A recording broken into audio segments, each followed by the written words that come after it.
the scene. He's got the voice that's mean, asking those questions that you never seen. He's got that fire, burning bright and clean. Andrew Keen making waves, break the routine on the Keen on show. He brings the heat, asking the minds, digging deep till they bleed. No sugar-coated truths, no lies to deceive. Andrew Keen, the master of the interview beat. He's got the knowledge, he's got the flair, challenging ideas with a fearless stare. With every question, he's uncovering what's there. Andrew Keen, a truth seeker, he's aware. Hello, everybody. We are now under a month from one of the most surreal elections, presidential elections in American history, although I'm sure everyone says that every year. Supposed to be the most consequential election, at least according to everyone, both on the left and the right. My guess is whoever wins, it's not going to change very much at all. Meanwhile, we have a supposedly conservative candidate who's about to radically transform or claim to radically transform America, and a supposedly progressive candidate who is about as conservative as anything I could ever imagine, who doesn't seem to want to change anything. It takes some imagination and I think some erudition to make sense of what is actually happening. And one young scholar, I think, who does this, in contrast to so many other people in America, is my guest today, Timothy Shenk. He was on the show a couple of years ago. He had an interesting new book at the time called Realigners, the visionary hacks who have radically transformed American democracy. And it tended to focus particularly, I think, on the right. He had some interesting things to say about Phyllis Schlafly. And Tim now is back with another interesting book, which might make sense of the surreal nature of the 2024 election. It's called Left Adrift, What Happened to Liberal Politics. Tim Shenk teaches at GW University, George Washington University in DC. Tim, congratulations on the new book. Do you agree that there is something particularly odd about this election? I think surreal is a good description, and maybe it feels a little bit normal now that we're not literally replaying 2020, but it does feel, I think, hopefully as if we're coming to the end of something, and that at some point next time, we really will be able to turn the page, at least by ending the Trump years in some way. Whatever happens next, doesn't seem likely that Trump will be on the ballot in 2028. Yeah, I wouldn't Maybe. tempt fate. I think people said the same last time around. What about this idea, though, that this is such a consequential election? Do you agree? Maybe I'm wrong, but whoever wins, nothing much is really going to change. We're just going to have the same old arguments, the same old struggles, the same old gridlock in Congress. Well, this is the question, right? Because I'll be honest, I was opposed to Trump. I hope you're always honest, Tim, with me. I will be especially honest on this tricky point. I was opposed to Trump, as everyone else I knew was in 2016, but I did not expect the type of scene that we saw on January 6th. To me, that was a beyond worst case plausible scenario. And so I'm reluctant to rule out something truly catastrophic happening in a potential next Trump term, just because January 6th was, in my mind, like a pretty, not a coup, but something that does count as legitimately shocking. But what I would say too is that the underlying dynamic in American politics that's brought us to this point, even once we get beyond Trump, I think we'll still be stuck with some of the same broken political dynamics that have brought us here and that have been in place for more than half a century. Well, it was the so-called populists on show, for better or worse, on January 6th. Your new book, Left Adrift, What Happened to Liberal Politics, and you are explaining what happened to liberal politics, focuses on the progressive side of American politics. I want to get into the details of the book, but from an overall position, what has happened to liberal politics? Does it even exist, Tim, in 2024 in America? Well, the dodge that I make is by talking about liberal politics instead of liberalism. I shift the conversation a little bit from a question about what is sort of the essence of this thing called liberalism. I focus more on who are the people who are drawn to whatever this thing liberalism is. And one clear story that you can tell over the long arc of American history over the last 60 years is the transformation of a Democratic Party that was once it was a bottom-up coalition grounded in organized labor, to this stranger assemblage today, kind of alliance of the poor and the professional class, where universities count for more than unions. And that transformation is really at the heart of my book.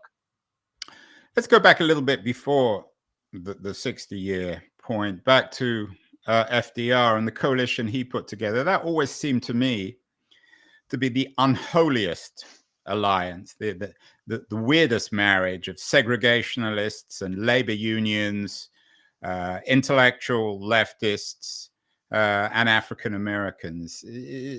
How did the FDR coalition get transformed into the post-war one? Were they similar? What was missing and what got added?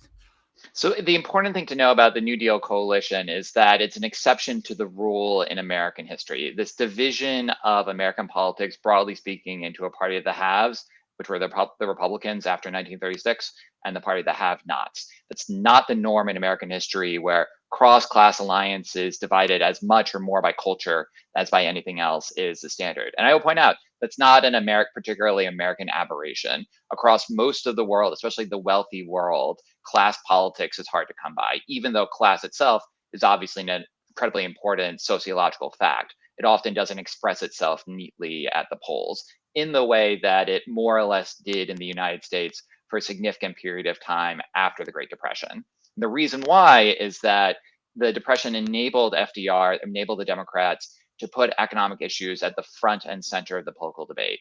And so an electorate that had, for instance, before 1932, although African Americans overwhelmingly disenfranchised in the South, there's a significant presence of African Americans in the North and in the Midwest. They tended to vote Republican before FDR came along. But then the New Deal arrives, and even though Democrats are still the party of the solid South, they were also the party that's responsible for lifting millions of African Americans out of poverty over the long period from the 30s into the 60s. And that results in the short run in African Americans voting for FDR. The first time Democrat had carried that vote in 1936. And when you have this alliance, as you were saying, that stretches literally from Harlem to unreconstructed white supremacists in South Carolina, it results in a strong class divide in American politics that is able to persist until things really come apart in the 1960s.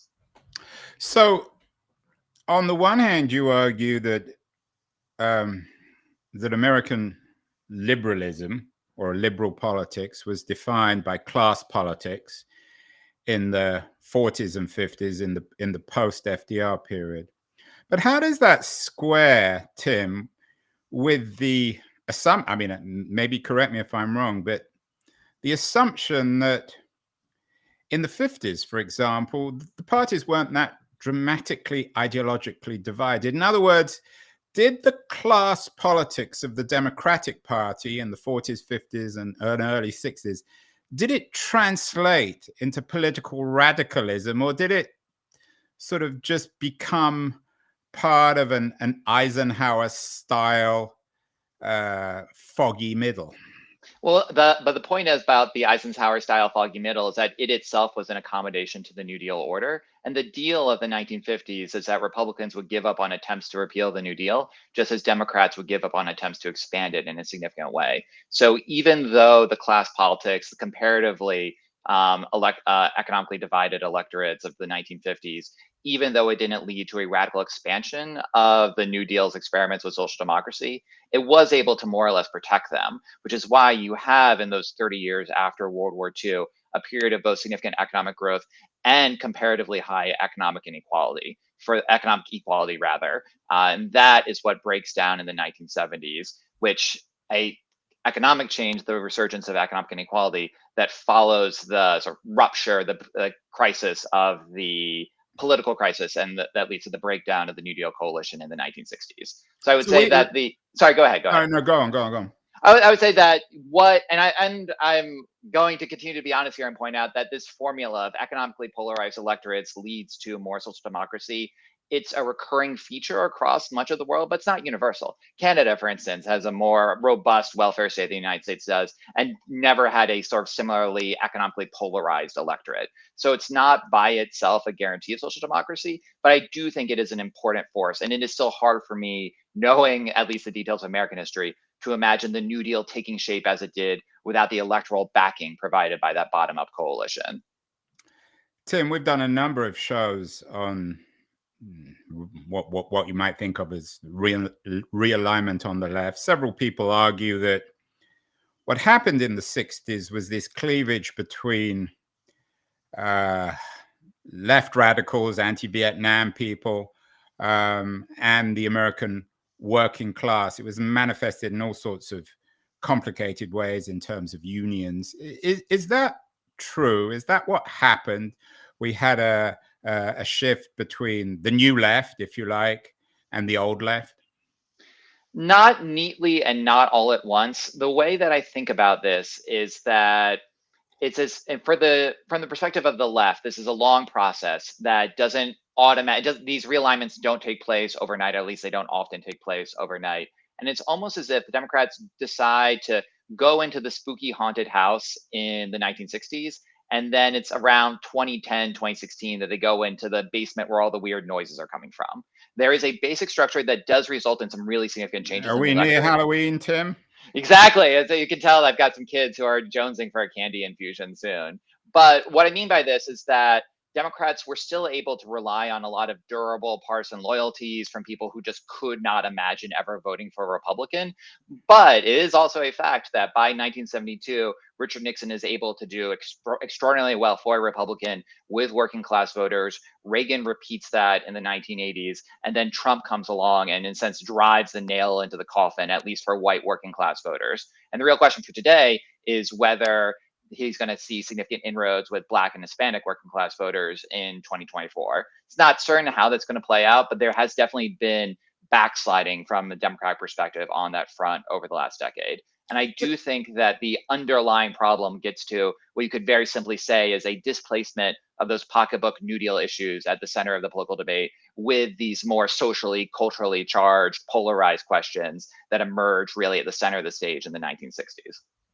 Tim, and we've talked about this in all sorts of ways with people like Thomas Frank, a left populist. Has the American working class really ever been united, particularly across race, in the last 100 years since the end of the 19th century? Were there moments when white and Black workers voted for the same candidate and were comfortable with each other?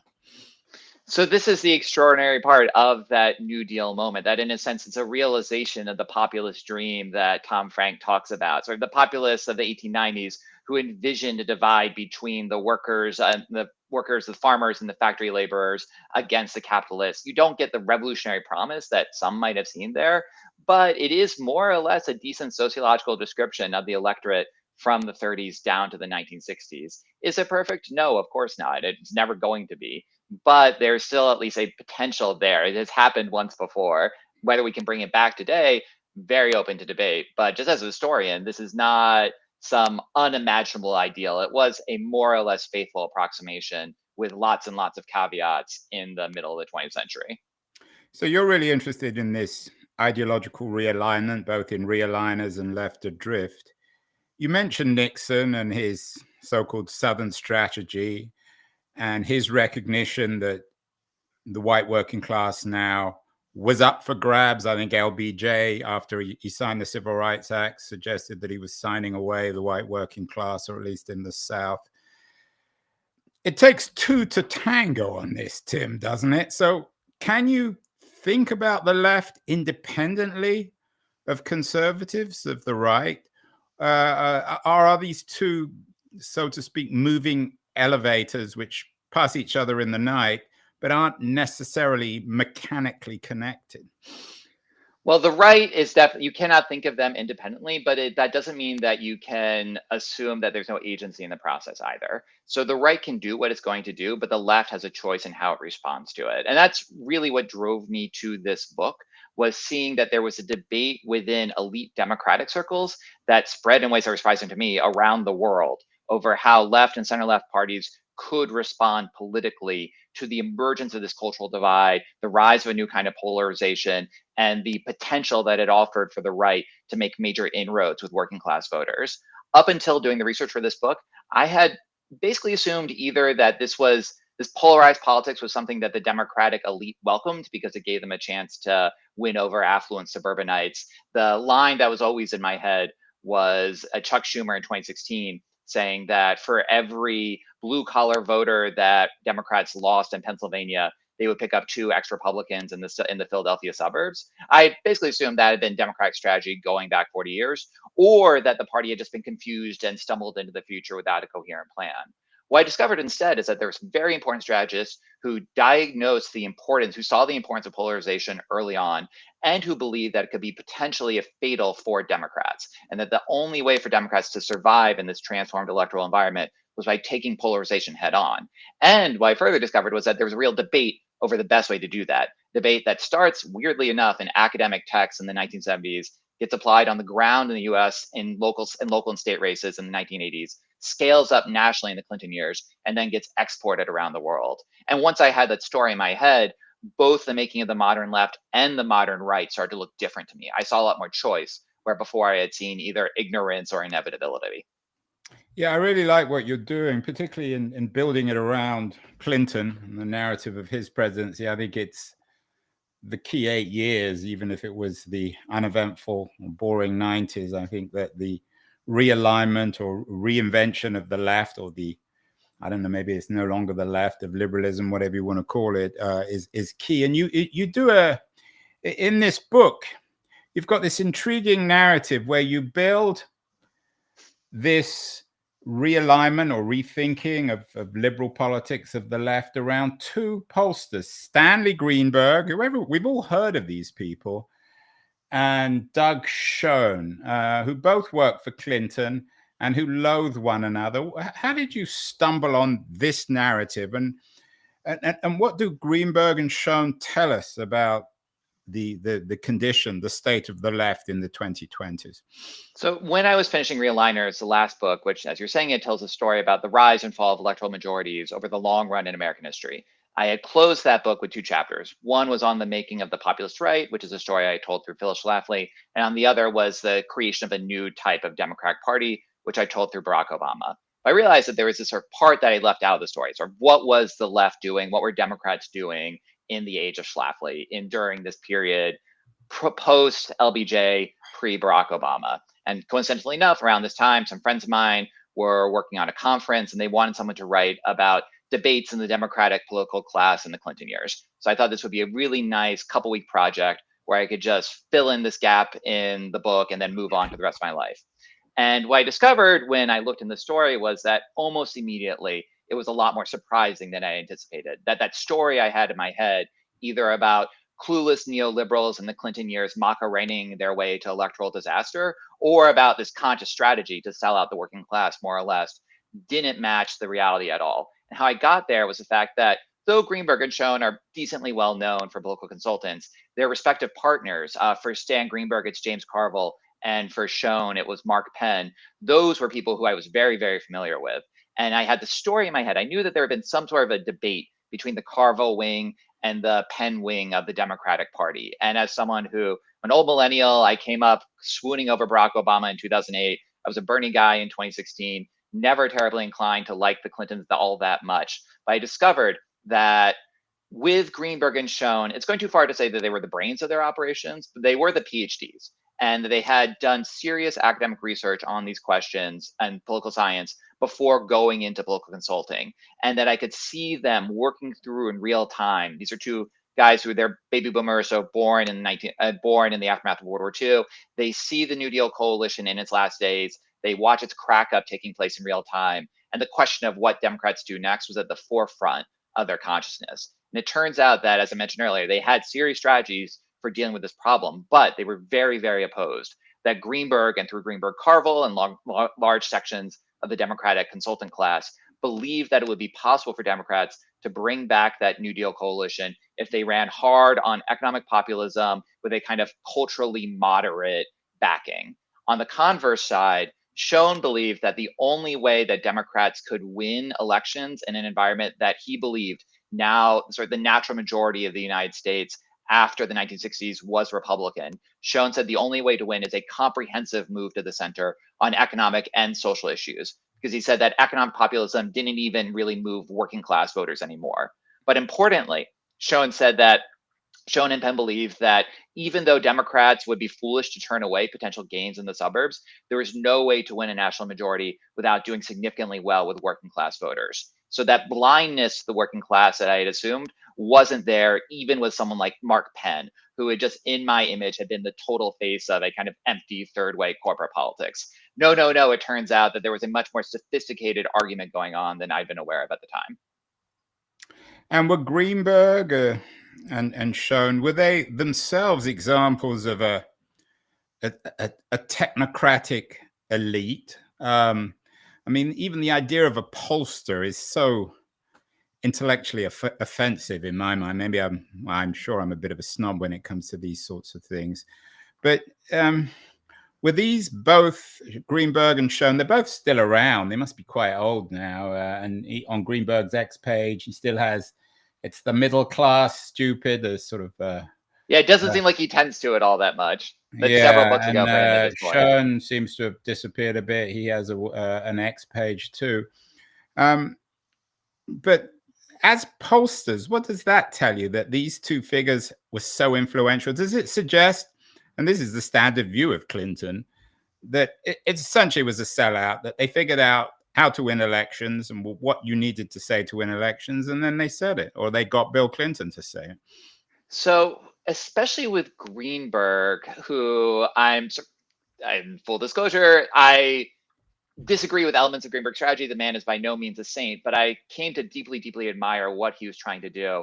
And maybe through that, I came to a deeper appreciation for polls and even the sort of hated object of focus groups than I had going into this. Like, listen, yes, they are imperfect, but they are the best tools we have for approaching at this thing, public opinion, which I do think, even if there's not a sort of crystalline representation of what 300 million people think, that it is a question worth puzzling through. What do ordinary Americans actually think about the major issues facing them in the world? And Greenberg in particular, he just has both a sincere devotion to this social democratic politics and a real belief that polling, and actually with him, especially focus groups. One of the sort of most indelible scenes I came across while researching this book was Greenberg describing listening to a group of African-American voters in a focus group he convened for Bill Clinton in 1992, talking about how Clinton's platform was resonating with them. Greenberg describes himself as weeping over this because he says, my entire life's work up until that point had been trying to figure out a way to bring back together Black and white workers. And I could see this happening right in front of me. And if Schoen's story is for some, in one way I think about the book is that I'm telling this common story about the transformation of the left.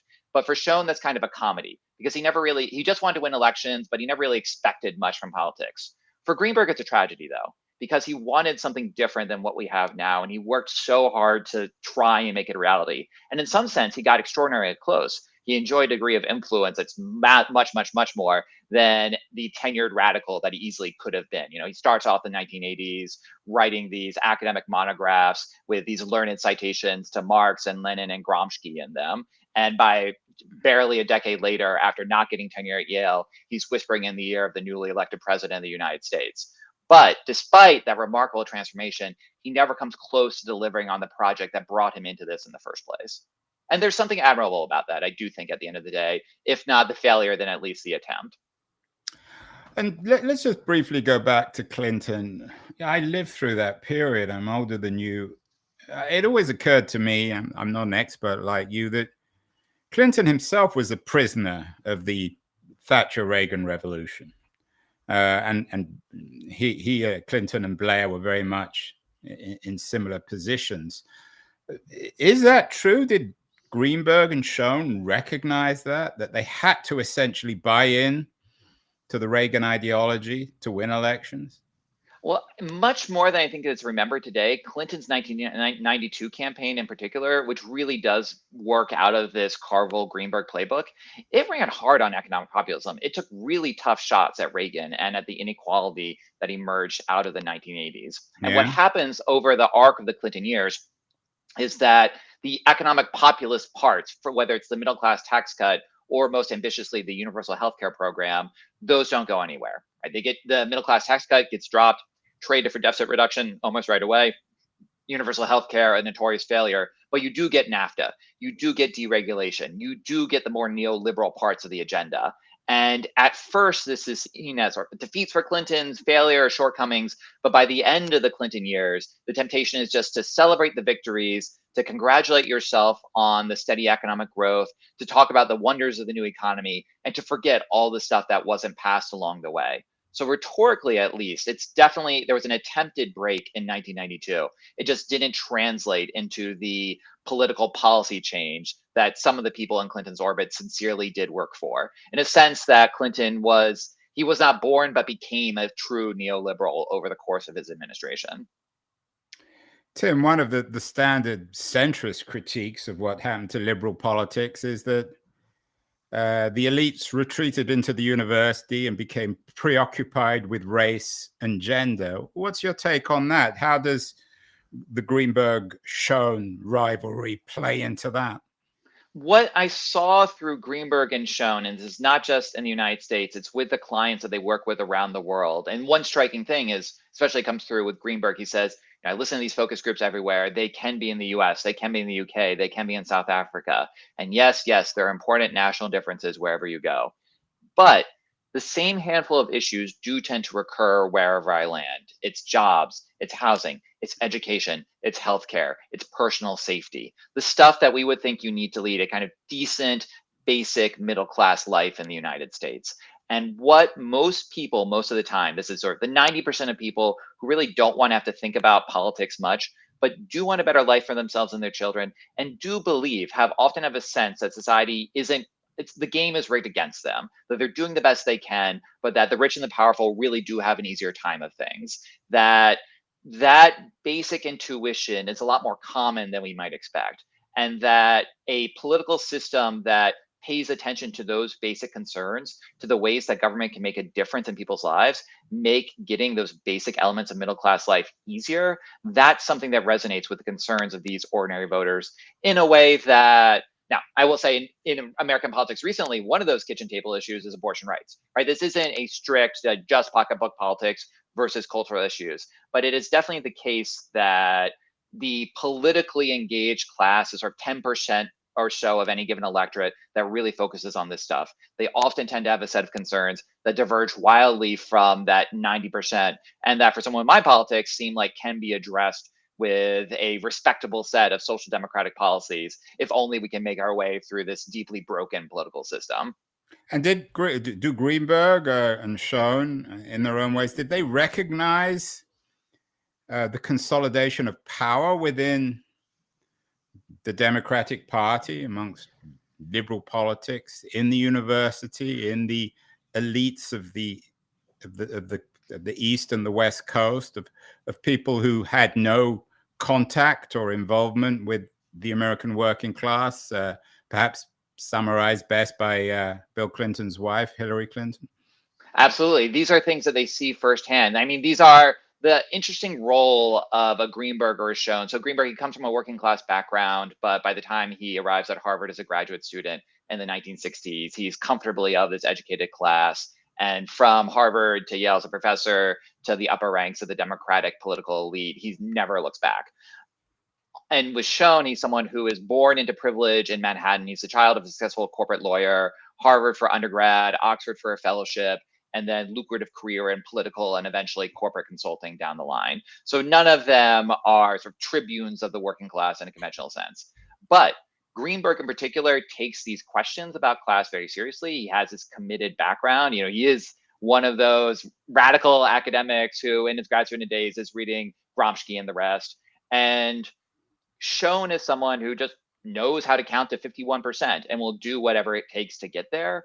And in both cases, they see the emergence of this progressive, educated class that they're often sympathetic to, especially with Greenberg on matters of policy, but who they think have just fundamentally mistaken views about how politics works. And for Greenberg in particular, this really comes home in 1968 when he's a grad student at Harvard and agrees to do a research project for Bobby Kennedy's 1968 campaign. And the project he's doing, he studies the results of the Indiana primary, where Bobby Kennedy was going up against Eugene McCarthy. Eugene McCarthy, who at the time was the darling of the New Left, the student protesters, because he was the first candidate to jump into the race against LBJ over Vietnam. And what Greenberg finds when he looks at the results of the Indiana primary is that Bobby Kennedy voters were reliably working class, black and white. It was a cross-racial working class coalition. By contrast, McCarthy supporters, they were basically college kids and their affluent parents. And that this divide, Greenberg sees, is a fundamental choice for the Democratic Party coming out of the 1960s. Will they try to rebuild that New Deal coalition in the way that looking at RFK, he thought was possible? Or are they going to go down this McCarthyite route? Eugene McCarthyite, I emphasize, not Joe McCarthyite. And again, the sort of tragedy of his career is that despite all of his efforts, he can see the party drifting farther and farther away from what he wanted it to be. But he does recognize that there is a choice there. Yeah, you're certainly not the first or the last to note Bobby Kennedy's ability to bring the white and the black working class together and to keep a distance, at least, from these new technocratic elites. Do you think Bobby Kennedy was able to do it because he was part of a political aristocracy, and that for somebody like Bill Clinton or Barack Obama, it was a much harder thing to do? And this is, that's definitely a part of the story. And I will say this is also why I like having Schoen in the picture, because one reason why Greenberg and Schoen have this sort of intense personal rivalry, partly it's because they're sort of constantly competing for the same clients. So naturally, there's going to be some grudges that develop over time. But they also have this fundamental disagreement about elections. And for Greenberg, in Schoen's eyes, Greenberg is an ideologue who is so committed to what Greenberg calls the class project that he can't admit that there are other ways to run a campaign, and he blinds himself to the realities of electoral politics. And for Schoen, he's really drawn to figures like Ben Wanberg, Richard Scammon, who in 1970 write a kind of forgotten book that's a really powerful rejoinder to Kevin Phillips on the emerging Republican majority. This Scammon Wanberg book, it's called The Real Majority. And among other things, it takes aim at what it calls this emerging myth of Bobby Kennedy, that Kennedy could have been this transformative figure. Because they point out, okay, it's one thing to build this multiracial coalition when you're running against Gene McCarthy. What happens if you're running against Richard Nixon? What happens if you're running against someone who's making a play for those white working class voters, and you are going to be the one adopting the progressive line down the board? But while that's well taken, I would say that it's also important to keep in mind that as late as 2008, the rough outlines of the Democratic coalition that puts Barack Obama to the White House thoroughly grounded in the bottom half of the electorate. He does best with voters in the bottom half of the income distribution, worse with voters in the next 40%, and worst of all with voters in the top 10%. There's been a profound change in that in the last 16 years. But it says to me that it's not just a case of trying to bring back the politics of 1936. It's talking about getting back to a world that was around not that long ago. And then I'm assuming that Greenberg wrote Schoen off because he was a centrist and had no moral. Well, that's where sort of Greenberg's old inner Marxist really comes out aggressively. He sees Schoen and Penn as sort of the cleanup crew that come in when the candidates who he helps put into office on these economic promises of economic populism and cultural moderation. The great frustration for Greenberg is that he sees, not just with Clinton in the United States, but with Blair in the UK and time and again around the world, that when those candidates, they repeat the Clinton pattern. They fail to deliver on the economic populism, the meaningful improvements for working people, and they end up justifying themselves based mostly on cultural victories. So if you are a economic progressive, a working class person who leans to the left on economics and to the center or right on culture, which is a very common pattern, you might vote for a progressive candidate one time and end up getting the exact opposite of what was delivered to you. And Greenberg sees Penn and Schoen as the sort of soulless hacks who are brought in to do electoral cleanup work. They come up with this patch job to get candidates to just enough to the center so that they can win elections, but without any larger political project behind it, which he views as fundamentally empty. And again, you can see here why Schoen might end up thinking that Greenberg is a bit of an ideologue. Isn't there something structural about this, though, Tim? In a way, it always seems to happen on the left. It's happened. It just happened in the UK in the election. If Harris gets elected, she's certainly going to be much more of a centrist than Biden.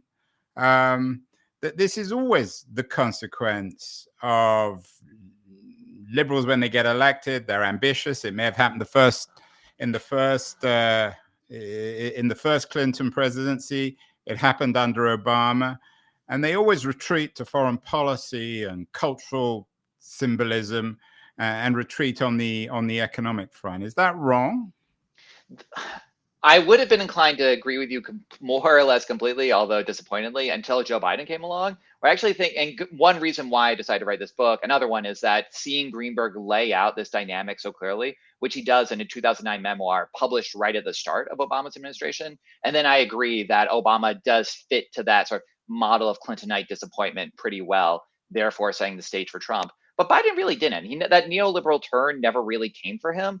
You saw instead a commitment, which is lasting down to the present, toward reviving what he sees of as a kind of working class blue collar politics. Now, I think that the great mistake of the Biden administration, unfortunately, is discovering that you can have the big policy changes, but if you don't deliver on real improvements in wages for most Americans, which those median wages fell during the first 2 years that Biden was in office, then you're going to run into real political trouble. But it tells me that in this period of ferment, there might be possibility for change. Now, of course, a pattern that's repeated itself so many times, that says that something big and structural is happening here. It's not just a question of a handful of people making the right decisions.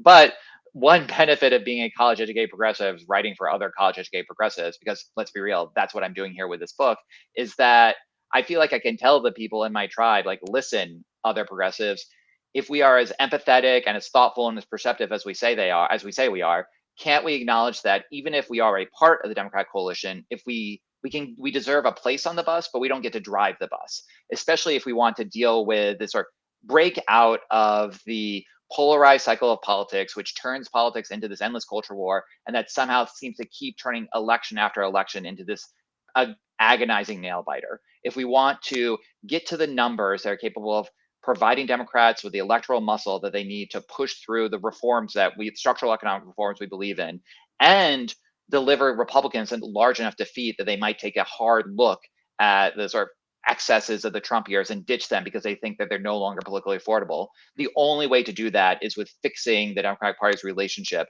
with this broad swath of working and middle class Americans. So we don't have a lot of time, Tim. What exactly did that mean? You mentioned Biden. I think that one of the reasons why he seems to have succeeded on the left is because there was such a surreal quality to his presidency, maybe bound up in part with COVID, is that he was never able to articulate what he was doing, even when he was more articulate than he is today.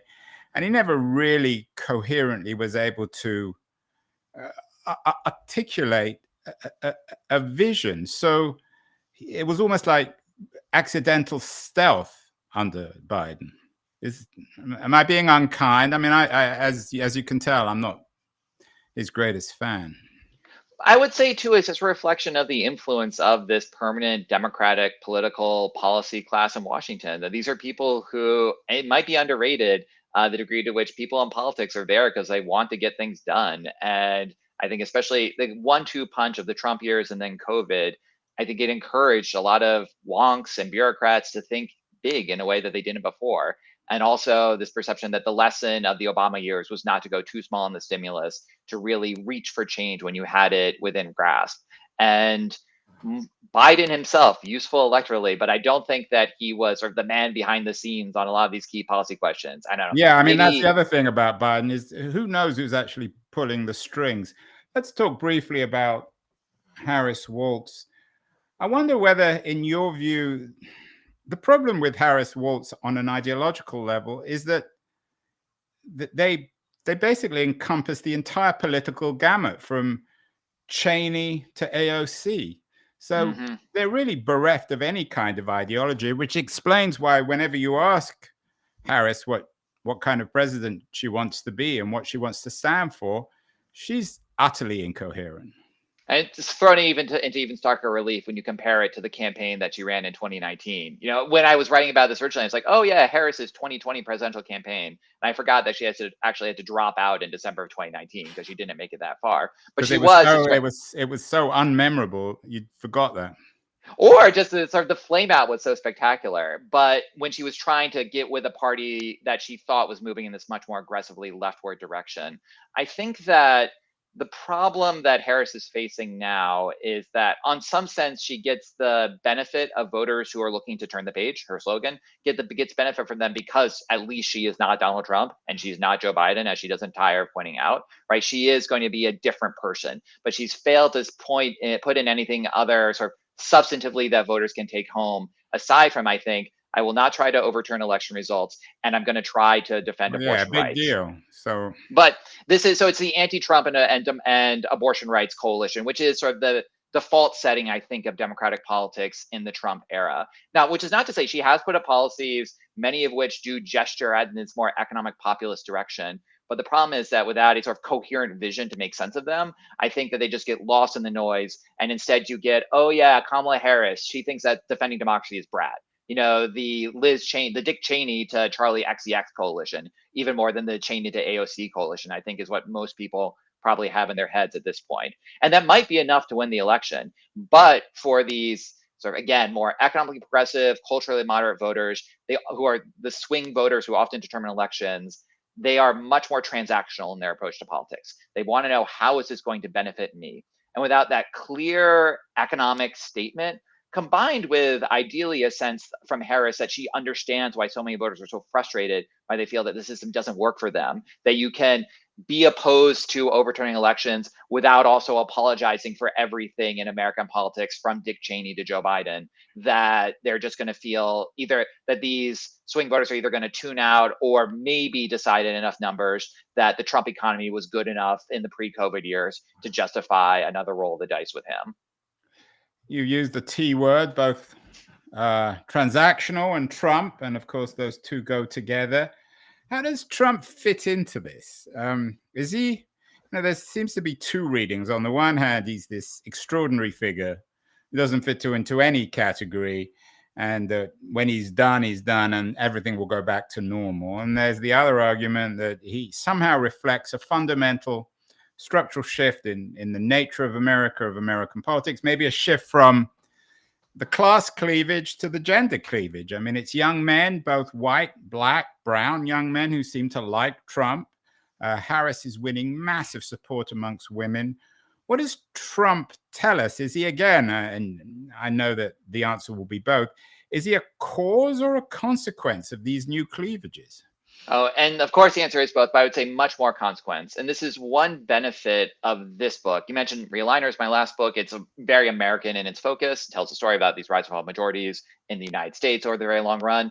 This one begins in the United States, but I follow these arguments between Penn and Schoen, Greenberg and Carville. I follow them as they travel around the world, having different versions of this fight. So in the UK, they have Germany. I'm guessing Germany is always so important on this. UK, Germany's important. South Africa, surprisingly, is a place where they overlap, and Israel. And what you see here, if the question in our mind is, in sense, what makes Trump distinctive? Another way you could put it is, can we have Trumpism without Trump? And I say we already do, just not in the United States. Cast your eyes around the world, though, and there are plenty of examples of right-wing populists in the mold of Trump who move their parties away from traditional associations with big business, make their peace with broad aspects of the welfare state, and go hard on the culture war.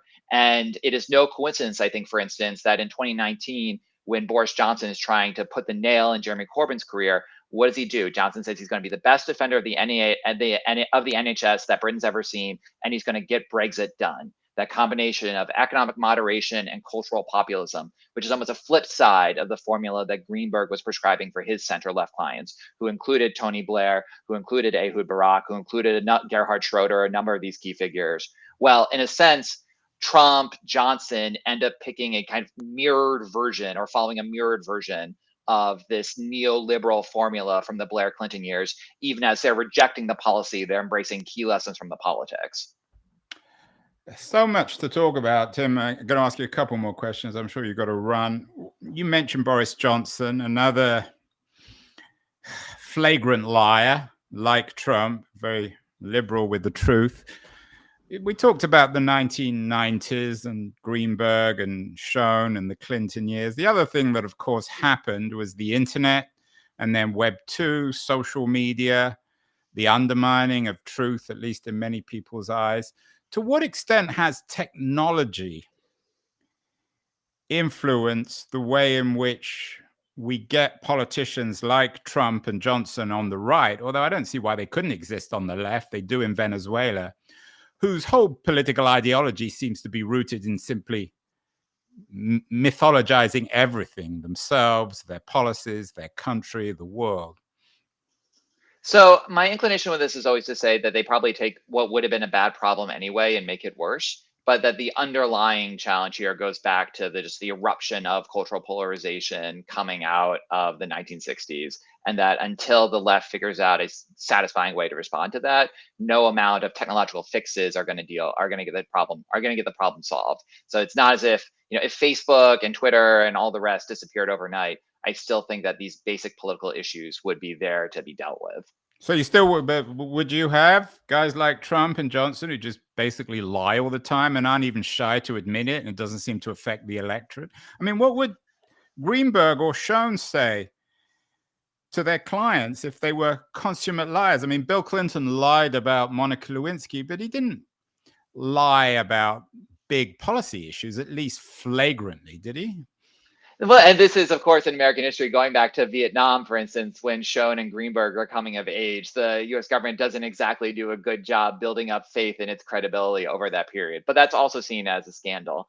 I think, though, that in a sense that this is just cope for a lot of liberals and a lot of leftists, and that the harder thing to face straight up is that it's not the lies, it's the truth, or at least the truth in the sense that Trump and Johnson do well because they position themselves as more moderate figures, more in line with voters than what the left was doing at that time. I don't think that the left is powerless in its response, but that all of the social media insanity and the rest, it doesn't help, but that the core element of Trump's strength, of Johnson's strength, is that they have these policy positions which just resonate with many, many more people than the left would often like to recognize. You've mentioned Gramsci a few times. Of course, Gramsci had a whole theory of morbid symptoms, of history being made up of periods and these transitional periods where nothing was ever clear. To what extent are we living through a Gramscian period of symptomatic of morbidity, where the old system is dying and the new one hasn't come into being? One of the reviews of your book by Jeff Schellenberger says that the 2024 election isn't really that different from anything that happened since 1968. We're still dealing with this structural realignment. So are we still in that fog of Gramscian horror when one system's dead and the other one hasn't come into being? One reason why I'm not a Marxist is that I don't trust social totalities. I think it's easy to break. I think it's much more helpful to think about how the system breaks apart to fractures and where the pieces don't hold together. I think we clearly have a political system that's dealing with a serious amount of sclerosis. On the other hand, who knows what AI is going to do to the economy, to the world, to daily life in the next 10 years. I think that there's definitely the possibility for radical change out there, but I think that if we don't want the sort of robot overlords to be braining over a still polarized politics, that this basic problem that simultaneously wasn't invented by Donald Trump, but also doesn't go back to the American founding, isn't written in our national DNA in some way. This problem that emerged within the lifetime of my mom and got worse in my own lifetime. I think that we can make significant progress on dealing with it, at least maybe not in my lifetime, but in the lifetime of my sons. Final question, Tim. Your book is built around a couple of pollsters. If Harrison Waltz came to you and said, Tim, what should we be doing to win this permanent majority, to do away with these close elections? What should the left do to win a new coalition, a coalition that can perhaps go back to the 60s and before, maybe even back to the New Deal, but be a different kind of coalition? I think that rhetorically it begins by showing that you really are a different type of Democrat, that you recognize that mistakes have been made and you're committed to doing something different. And that something different means delivering on real improvements in standards of living for ordinary Americans in the short term while building up worker power over the long run.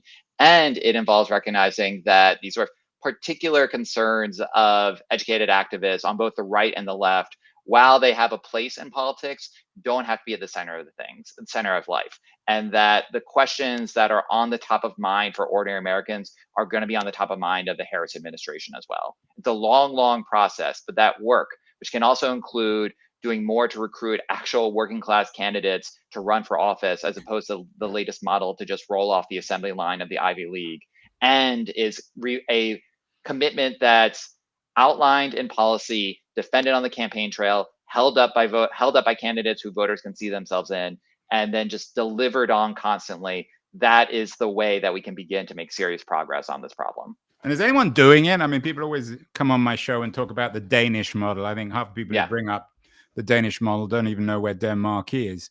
But are there any parties or countries in the world where this new coalition could be used as an advertisement for the viability of a new progressive coalition? Listen, I hate to point out the UK as an example, but given the sort of disasters that the Starmer government has run into recently, but if you're going to take the Danish model off the table for me, then I will say, well, no, you can have the Danish model. No, it's fine, it's fine. But Starmer is. It just always seems that the Danish model is so exclusive to Denmark. Yeah, but what we saw even in the recent UK elections was that the Starmer is able to get into power because he does close this education polarization gap. And that's a product of a concerted political strategy. Didn't happen by accident. It was an overriding goal of the Starmer political team to be able to improve labor's performance with voters who didn't go to college. And they even gave up some of those gains with college educated voters that they'd seen over the last generation. Now, Starmer's had a lot of trouble turning this into meaningful policy change, but it's a sign that these problems aren't irreversible, that there's still a possibility for improvement even now. Well, finally, Tim, I got to ask you, it's a very unfair question. What's going to happen in the election? So polls say it's 50-50. Seems okay for Harris right now, but I've been wrong before. But the problem is, of course, that whatever happens, it's going to be a narrowly divided government. And so back to my question, does it really matter who wins? Does it really make much difference? Yeah, it matters who wins, just because you don't want Donald Trump to be in charge of election. You don't want anyone in the Trump administration, at least by my lights, to be in charge of validating election results ever again after what happened on January 6th and the month-long campaign to overturn the election that preceded January 6th. So for that avoiding of a bare minimum, for maintaining those bare minimum standards, I will have my fingers crossed for Harris. But the other point is, if the next election really isn't the most important of our lifetimes, that means the work of coming up with a better answer to these problems, that can start as soon as the election is over. Well, it's all uncertain. The one thing we can say for sure is that Timothy Shenk will come back on our show, not before the 2024 but certainly before the 2028 election. Very interesting young scholar, thinker on American politics. Thank you so much, and best of luck with your new book, Left Adrift. Thank you so much, Andrew.